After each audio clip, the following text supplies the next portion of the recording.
Hi everyone, welcome back to my channel. My name is Nicole, and in today's video, I want to go over 9 things that I wish I knew before signing the contract on a new build home. So when you start with a new build home, everything's been really exciting. You go to the neighborhood, you get to visit everything, you walk through the model home, you pour through all of the pictures online, and then you get to that contract signing day.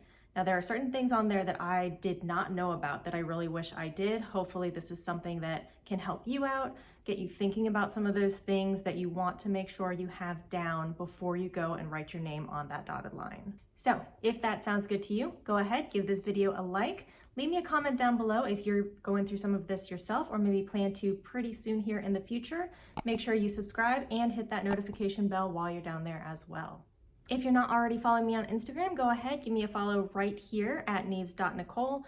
That is going to be your source for more up-to-date posts as we find things out day to day. Some things are very exciting. We're actually seeing some movement. Other things have been not so great news that, again, give me a follow over there on Instagram and you'll be able to see that as it happens in real time. Okay, so you have made the decision to move forward. Congratulations. I know this is an exciting period and you can't wait to get everything moving and on track. When you go into that appointment to actually sign everything, first of all, it is about a 2-hour appointment, something that I didn't quite understand the breadth of what we are going to be talking about, what we are going to be locking in, the decisions that we had to make then and there. So again, this is hopefully to help you get as prepared as possible. Now, they're not likely going to have any type of binder or any type of information to give you beforehand, so you need to be as prepared as possible going into that meeting. So tip number 1, things I wish I knew. Do your research beforehand. So you've looked through the neighborhoods, hopefully you get an idea of the style of the house that you like, but it doesn't end there. Not only are you choosing the basic style, the look of the house, you also have to choose the elevation. There is likely to be multiple versions of that. So I'll put a couple up on the screen of just different versions of the exact same house. You can see how different of a direction you can take these things. Again, that wasn't something I was quite prepared for. I knew that we were going to choose the general look of the house, but again, there are things that are so much more in-depth as you go in. So one of the best ways to prepare for that is to go take a drive around some of the neighborhoods that they have already built up if you're not the first ones in there. So if they've done some neighborhoods previously, take a drive around. Take pictures of the different housing types. That gives you something physical to look through. It's kind of hard when they just show you the pictures and the blueprints of what the house will look like from their side, but having that visual of something that's physical and real is really going to be helpful if a neighborhood's already up and it's something that you have the opportunity to go look around. Now, don't panic if that's not an option for you. I know that personally, a lot of the neighborhoods that my builder has done in the past is at least an hour away. So we did make the trek out there to take a look, but it's not something that we could do very conveniently. So again, go through their website or just in general, Google different images for what houses can typically look like, just to again, get that idea of what it is that really speaks to you. All right, tip number 2, go to the model, look around, bring a measuring tape, bring your camera, your phone, whatever it is, take all the pictures that you feel like you could need. Take your measurements now. I can't tell you how many times I have wanted to buy something for the house. I've wanted to kind of visualize what was going to go where and how big of a rug we were going to need. And you can see that kind of from some of the blueprints online, but having that kind of physical picture that you took with your measurements is going to be so helpful. So visit multiple times. Don't be afraid to go back again and again if, again, it's something that you had the access to. So luckily our model home was very close by, not for our exact elevation type and home style, but that's still something that we can look at and see some of the general ideas for some of the interior as well. And that brings us to tip number 3, figure out the basics. You might not have all of the answers right now, but you can still be very, very prepared if you do a couple of things before that meeting. When it comes to those elevation styles, think about maybe just the type of style that you're drawn to. Do you like the more traditional? Are you going for that kind of sleek, clean, modern look? Or you may be looking a little bit more of that colonial style? Again, having these ideas in mind, having that very honest conversation with yourself before you go and sit down is going to be so, so helpful when you're presented with all of these options right there in that meeting. Do you like brick? Do you like stone? How much of these do you like? Again, within those elevation styles, you might only have that, water table. You might have the entire garage. You might have the entire house. How much of it do you really want? When it comes to siding, do you just like that flat siding? Do you like shake siding? There are just so many different options that, again, you lock in then and there. So you want to make sure that you are prepared with at least a general idea of your style, what you like, and so that way when you do sit down and you are shown these options, you can feel confident knowing, okay, this is what I like. I know it's what I like because I've done all my research. I've seen the different variations, and I'm comfortable choosing this moving forward. Tip number 4, windows. This is something that gets me very excited because that natural light is so good. When you walk in that house and it is bright and it is light and you're getting that airy vibe, but you pick out a lot of those kind of alternative windows while you sit down. So there are obviously some that come with the house. We already know what those are gonna look like, but they'll show you all those other options. So maybe your bedroom, you can have this window that's right here, and say this went to the outside, maybe we have an option to put 2 windows here. Maybe you have an option to put that large 3-panel window. These are the kind of things you also want to think about just in general, because you don't know exactly where those window options are going to be, but you need to understand how much light you want to have in your house. If windows are something that are important to you, I think the more light is probably the better. You can always do things to help kind of shade that light, tone it down, but if you don't have that window option in the first place, there's really not much you can do after the fact.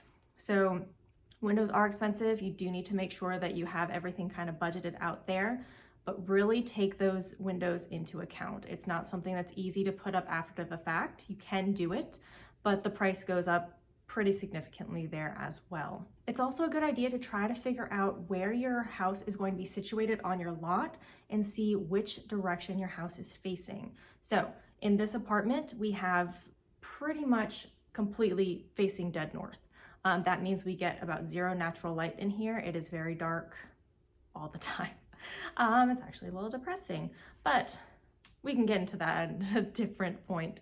So you want to think about how much light you want to let in, which way those windows are going to be facing. It's definitely something to think about that can be very helpful. All right, tip number 5, create a mood board or a Pinterest board or some type of collection of pictures, again, that just really speak to you. Sometimes you get there, you sit down, you're presented with all of this information, and it's just overwhelming.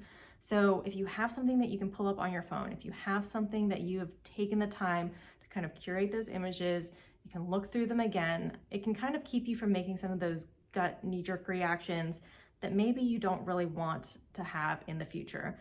So take a collection of images, make sure that you understand the general style. Again, it might not be exact, it probably won't be. But if you at least are as prepared as possible, that is only going to help you out in the long run. Another tip on that mood board, it does not need to be about a house necessarily. If you find a painting that speaks to you, if you find a picture of anything and everything, but for some reason you're drawn to that, maybe it's the colors, maybe it's the general vibe, all of those things can be helpful to you. So when you're looking at, building out the front of your house, you don't only need to have pictures of a front of a house in your mood board. So take all of those other inspirations, put them all together, and that can also help you figure out the trends that you do like. That can actually be really, really key to seeing what it is that you like if you're not quite sure. You just start grabbing things you think maybe you want. I'll take myself as an example here. I really thought I wanted that modern contemporary look. Started throwing some things together in Pinterest, and I was like, oh, I actually don't gravitate towards that at all. All of these pictures I'm seeing of these super modern contemporary places, there's something about it that just does not work with what I'm trying to get here out of this house. So again, something simple, it is free, it is easy, it's pretty fun, honestly. So I highly, highly recommend that. Get a Pinterest account, throw it in PowerPoint. It doesn't really matter. Get those images somewhere that you can refer back to. It will help so much. Tip number 6, make a utopia list. What do I mean by this? List out everything that you hope can happen. So this does not need to be something that is even necessarily feasible right up front. You just want to make sure that you understand what you really want. So for us going in, we knew that we wanted a covered porch. We didn't know if that was something that the builder would even offer, but we knew that. We knew there was a certain wall that we wanted to have down. Get everything that you want into a place and ask.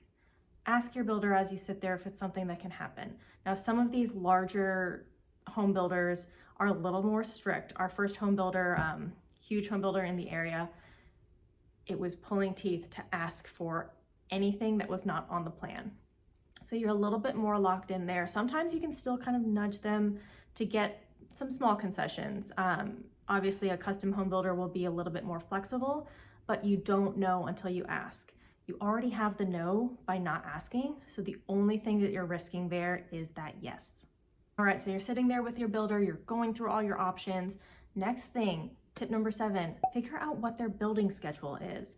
So when we sat there initially, we were looking at, we signed in November, we were looking to have everything submitted to the county in December, breaking ground in February with a home delivery of June or July. So as soon as they do break ground, a 4 to 5 month delivery is pretty normal for most houses. Obviously, we've had some challenges since then, out of our control, out of the builder's control, but that's something we can talk about later as well. But getting that idea of how long things are going to take is going to be so, so important. Ask questions. What kind of delays have they experienced up until this point?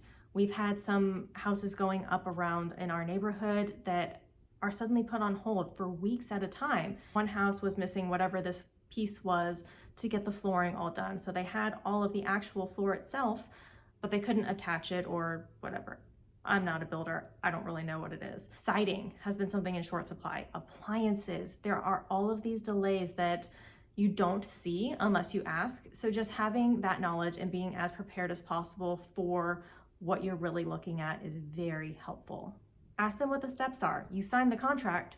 When are you going to break ground? What happens in between there? What do I need to know? Those are the type of things that they do have that information on. Again, it's not going to be exact, but they can give you a general timeline, a general idea, so that you just feel more comfortable and confident knowing what is happening with this huge investment that you've just put down a significant amount of money for. Go ahead and ask them when they get their updates from the county. So my builder that we're working with, they get their updates on Wednesdays. So we know that typically if we are feeling a little bit antsy and we have a question, we typically wait till Thursday so that they can get all of their updates, have some time to digest, and then again, we can get our updates from the builder on Thursdays. Tip number 8, take your time. When you sit there and you're presented with all of this, it can get very overwhelming. And there were definitely pieces that I picked out without really thinking through. I was just like, that one, I don't know. Sure, that looks fine, I guess. Not the best way, to go through, again, this huge investment piece, but sometimes we get overwhelmed and we feel like we're on this kind of time crunch because it's already been a long meeting. We know that, you probably have somewhere else to be, your builder probably has another client lined up. So all of that put together can add this pressure that leads us to make snap choices. Now, ideally, you have another appointment. So for us, we had our initial one, and then 2 weeks later, we went back to kind of lock everything in. Now, what I did not do is really go over all those options. We picked it all out. Again, some of them were a little bit more panicky choices than is preferred. And I didn't really go back over them. I was like, I guess that's it. It's fine, it's done, whatever, let's move on. I was so focused on the design center that I did not really think through what the actual house on the outside was going to look like. So I suggest, again, take your time, ask questions, take a breath. If you feel yourself getting overwhelmed there, just take a breath. Look back over everything again, pull out your mood board, your Pinterest board, and make the decision that you know you're gonna be comfortable with. There will always be a little bit of second guessing, but if you can get everything that you feel like you really want in that first appointment, take that time in between so that when you lock in that second appointment, you know you are going to be so happy. Tip number 9, that final piece, ask questions. questions. So this is again something that I feel like we get overwhelmed. We get so excited. We're buying a house, we're building a house. We know that we again have that design center right around the corner, and we want to know what the floors are going to look like, what kind of cabinets, what's our sinks. I don't know if everybody else gets excited about sinks, but I was very excited about the sink. All sorts of things like that we kind of rush over some of the other items that are just as important. Ask questions. They are there to help. It is not just sign the contract, get going, hopefully everything works out. Don't be afraid to shoot an email, to, give them a phone call, or again, to have that longer meeting. If you can get all of your questions out, it is going to help peace of mind for you. You don't have that kind of second guessing. I know that I personally would wake up in the middle of the night a lot. It became kind of a running joke with me and my husband. We would wake up in the morning and he would be like, all right, what are we changing today? And sadly, I changed so much because I did not take my advice to ask those questions. So again, if you are in this period of time when you are trying to understand what it's gonna look like when it is all put together, ask questions. You will be so much happier at the end of all of this if you feel like you know what's going on, you've been heard, and you understand what all of your options really are. So those are my 9 tips. I do hope that you find this helpful. Again, if there is anything that you have a question about, you feel like you'd like a little bit more clarification on, or if you're going through this yourself, go ahead, leave me a comment below. I would love to have a conversation with you about this. So as promised, now we're going to get into what kind of updates we've seen this week. We have seen some movement. I am so excited. So again, a little bit of background. I went through our timeline pretty quickly before. We were supposed to have that July delivery. Again, it's September, so we're just a little bit behind.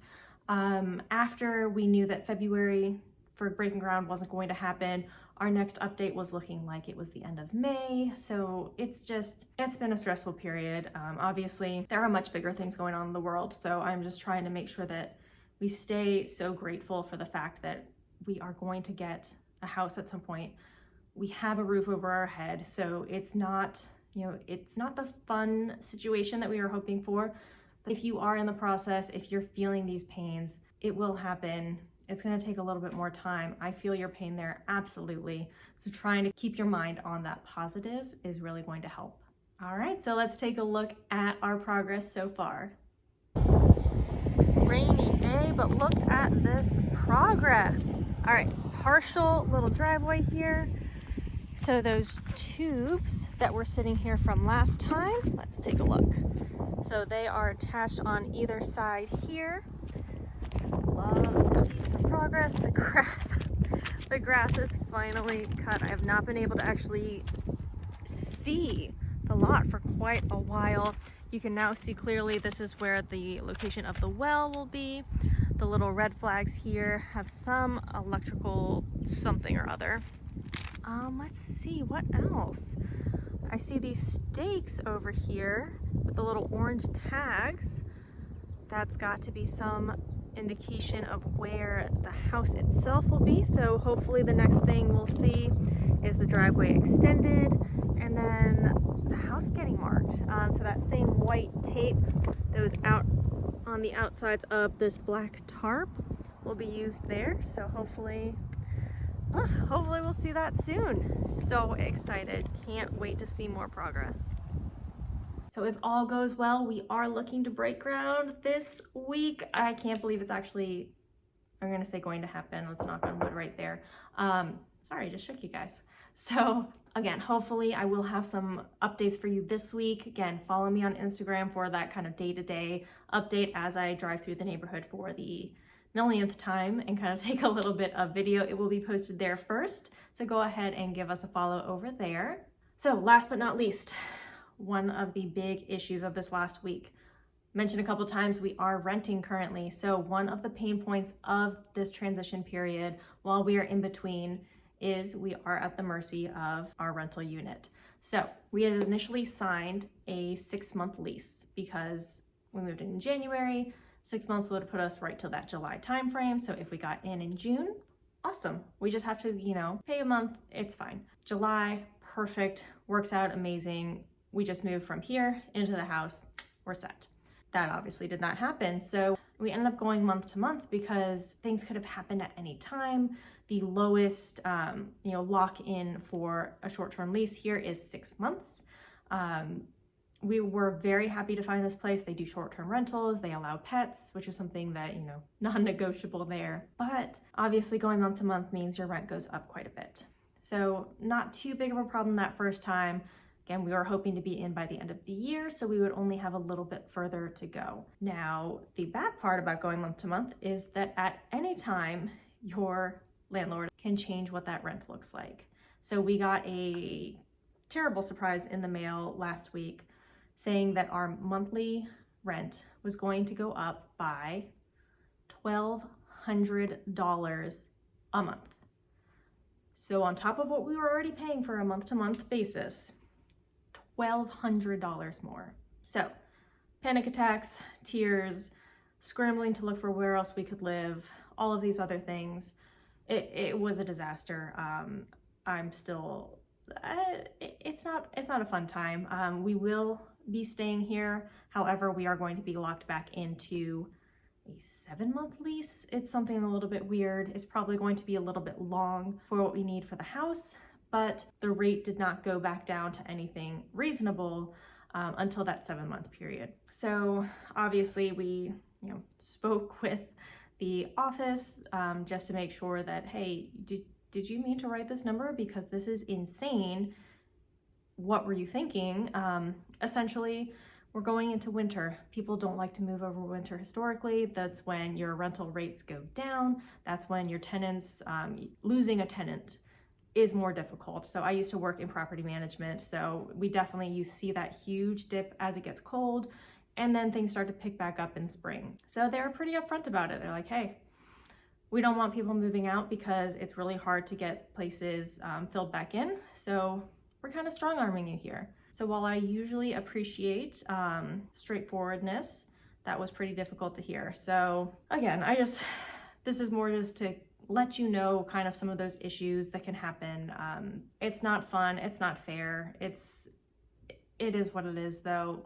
We are lucky to not have to move again, but at the same time, it's just difficult. So if you are looking to sell right now, you're going into a temporary housing situation before, you get to move into that end result house that you are so excited about. Just keep things in mind. Now, obviously we had no way of knowing that at the time. We should have just signed a year lease, which would have saved us a lot of money. But just try to really get as much information as you can from your builder, as they can from the county, just to make sure that you are making the best financial choices that you can. All right, so that is it for this week. Thank you so much for spending some time with me. I really appreciate it. If there's anything you'd like to see coming up in a video, go ahead, again, leave me a comment below. We'll see what we can do about that. Until next time, bye.